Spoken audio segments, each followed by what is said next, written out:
Hello everyone, welcome back to my cooking mini vlog. ఈరోజైతే పాలక్ పన్నీర్ చేస్తున్నాను. అందుకోసం ఫస్ట్ పాలక్ని ఇలా బాయిల్డ్ వాటర్లో వేసుకొని కుక్ చేసుకోవాలి. అది బాయిల్ అయ్యేంత వరకు ఇక్కడ నేను మసాలా ప్రిపేర్ చేస్తున్నాను. కొద్దిగా ఆయిల్ వేసుకొని దీంట్లో అల్లం, వెల్లుల్లి, పచ్చిమిర్చి, ఆనియన్స్ వేసుకొని ఫ్రై చేసుకోవాలన్నమాట. ఒక 3 నుంచి 5 మినిట్స్ అయితే ఫ్రై చేసుకోవాలి.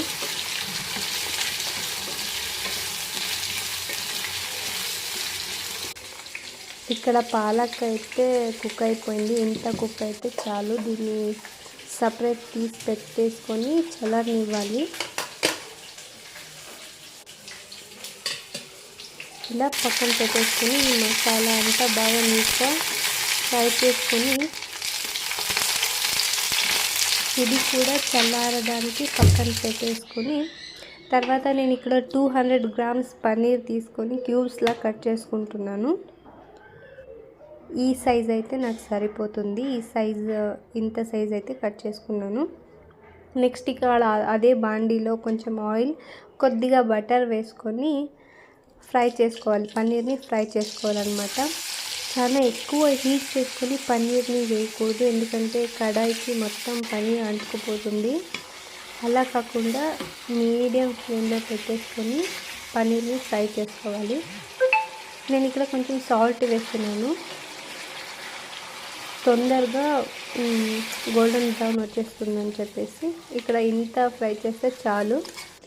నేను పక్కన తీసి పెట్టేసుకొని ఇక్కడ కర్రీ చేయడానికైతే ఆయిల్ వేసుకొని ఇక్కడ చూపిస్తున్న స్పైసెస్ వేసుకోవాలి. ఇది కూడా కొంచెం వేగాక చిన్నగా కట్ చేసుకున్న వెల్లుల్లిపాయలు, నేను ఆనియన్స్, పచ్చిమిర్చి అదంతా పేస్ట్ చేశాను. వేయించింది పేస్ట్ చేసి వేసుకున్నాను. ఇది పచ్చివాసన పోయి ఆయిల్ అంతా పైకి తేలేంత వరకు ఫ్రై చేసుకోవాలి. ఇక్కడ ఒక 2 పచ్చిమిర్చి అయితే చీల్చి వేసుకొని కొద్దిగా కరివేపాకు, ఇది కొంచెం వేగిన తర్వాత నేను ఇక్కడ పాలక్ని మిక్సీ పట్టుకున్నాను, అది వేసుకున్నాను. ఇది కూడా మంచిగా ఫ్రై అయిన తర్వాత కొద్దిగా ధనియా పొడి, గరం మసాలా, పసుపు, కారం వేసేసుకొని బాగా మిక్స్ చేసుకోవాలి. ఇది కొద్దిగా ఫ్రై అయిన తర్వాత నేను ఇక్కడ పాలక్ మిక్సీ పట్టిన నీళ్ళు అయితే వేస్తున్నాను.